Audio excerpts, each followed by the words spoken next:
Hi guys, and welcome to the newest video on my channel. I haven't made a ramble video in quite some time, so this may be a bit rusty. Yesterday a friend of mine sent me a TikTok, which I don't use TikTok, so I always have to go into the browser, and that's fucking weird, but whatever.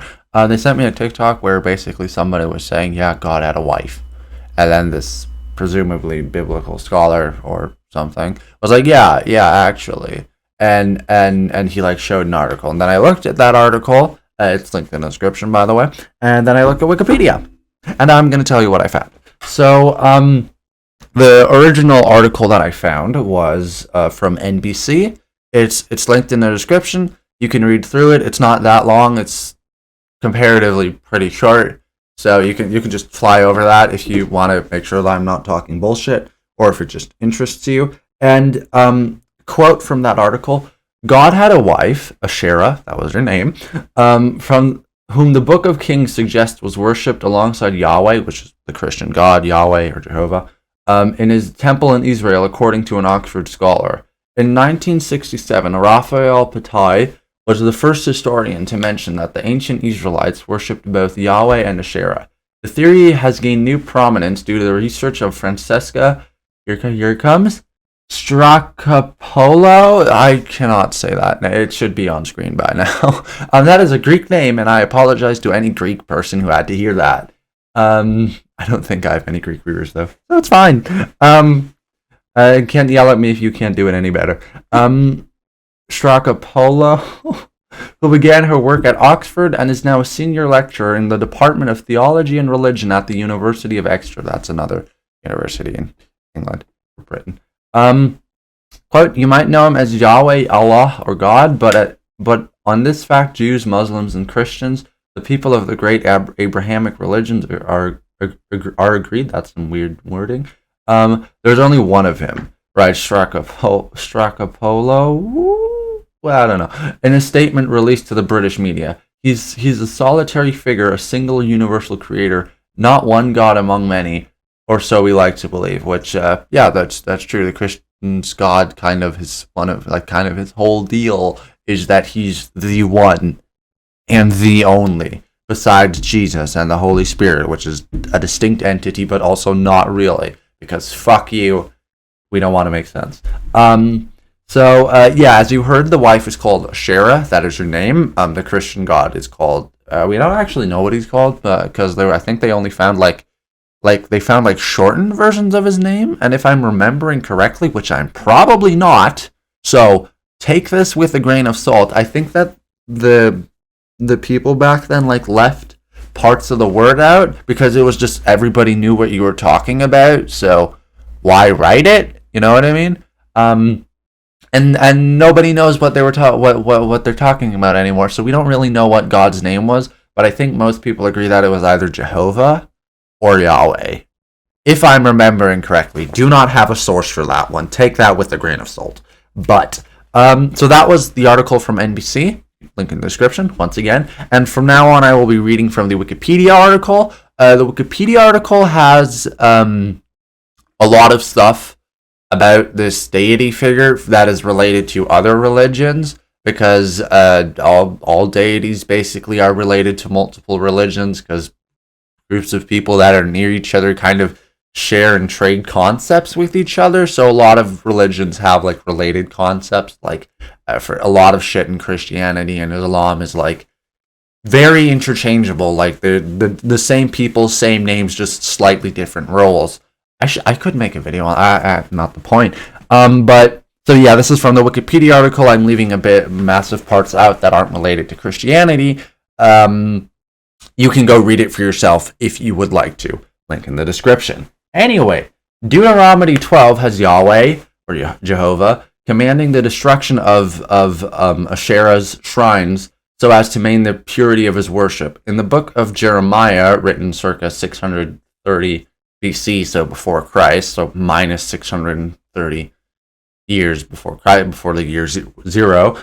That's a weird sentence. Possibly refers to Asherah when it uses the Queen of Heaven in Jeremiah 7:16-18 and Jeremiah 14:17 to 19 and 25. between the 10th century BC and the beginning of their Babylonian exile in 5086, polytheism, so the belief in multi gods, that is German. Polytheism is having multiple deities. So polytheism is having two or more gods, often like a whole pantheon. So for example, the Greeks. And monotheism, as in monobrow, as in only one, is only one deity. So what modern Christianity is.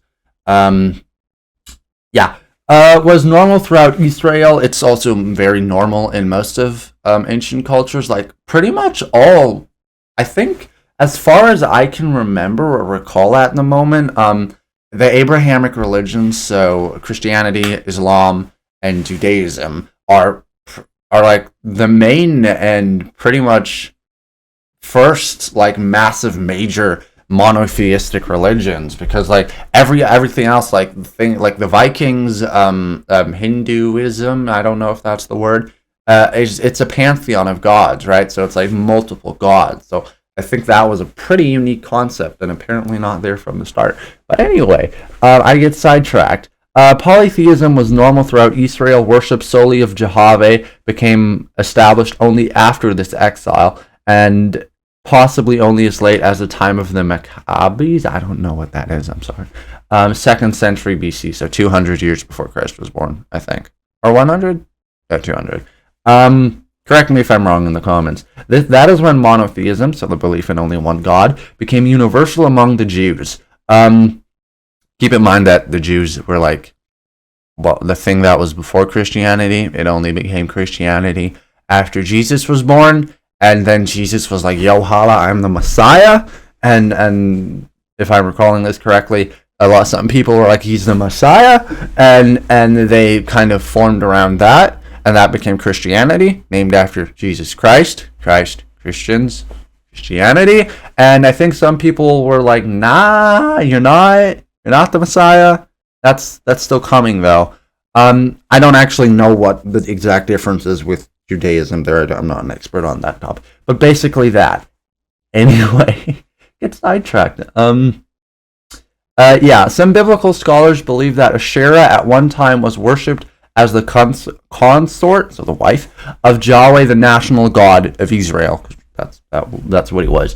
There are references to the worship of numerous deities throughout the books of Kings. Solomon was the king of Israel. Israel. He was the son of David. You might know David from David v. Goliath, that David, I have a video on that guy and why I don't think he's straight. There should be a card popping up for that right now. Anyway, Solomon. King Solomon, the son of David, built temples to many deities, and Josiah, the 16th king of Judea, so like 15 or 14 kings after Solomon, is reported as cutting down the statues of Asherah in the temple Solomon built for Yahweh. And if you're building like that's because like if you're building a temple for a monotheistic god, like an actually monotheistic god, you wouldn't put a statues of a deity that don't belong to your religion, right? Like there's a reason that there aren't statues of Hindu gods in Christian churches, right? So you kind of don't do that. So just based off of that, I would assume that there was at least some point a connection between Yahweh and Asherah. Then, moving on, further evidence for Asherah worship includes, for example, an 8th century BC combination of iconography, and those are the church bells. I hope you can hear that. Iconography and inscriptions discovered at Coudnt Ardrud. I'm too American for this, help. In the northern Sinai desert, where a storage jar shows 3 anthropomorphic figures and several inscriptions. The inscriptions found refer not only to Yahweh, but to El and Baal, which are, at least Baal is mentioned in the Bible. I can't say anything there with certainty, but he's mentioned and he's like worshipped as a false idol. Pretty sure, 90% sure there.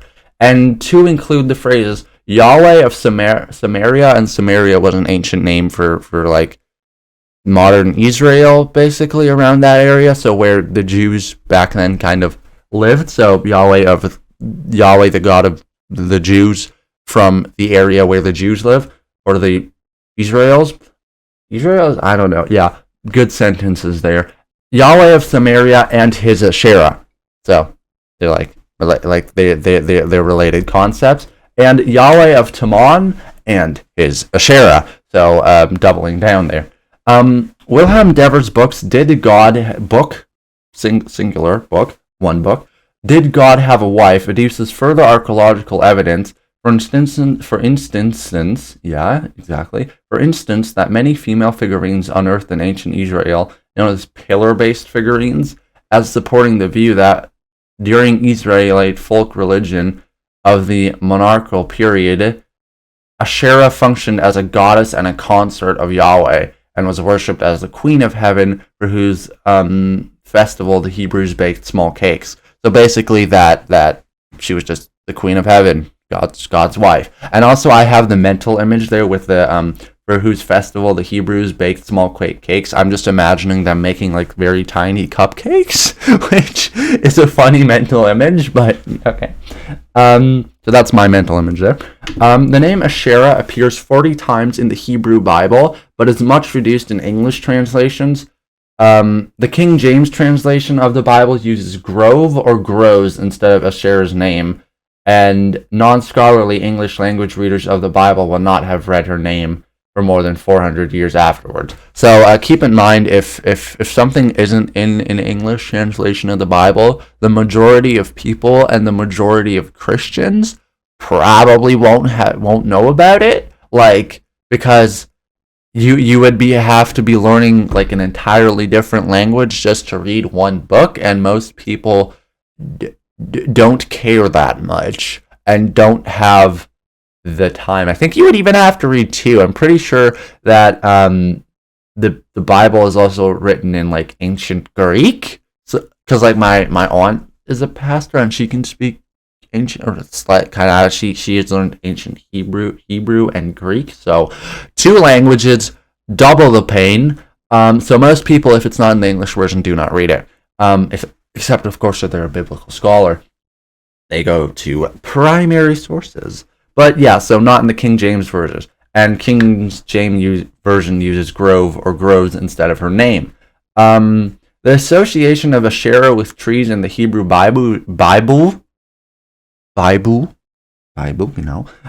is very strong. For example, she's found under trees in 1 Kings 14:23 and Kings 17:10, and is made of wood by human beings, 14:15 and 16:3-4. I think that's also probably she's made of wood could also be referring to like the statues or icons of her, because like throughout the Wikipedia article they referenced like poles of Asherah, which are kind of like Maibaum, I think, which is kind of like basically like putting up a statue for her. So I think that could be a reference to that. That's just me spitballing here. Take that with a grain of salt.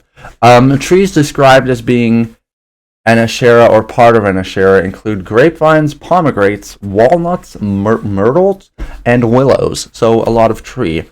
Asherah was worshipped within the household, and her offerings were performed by family matriarchs.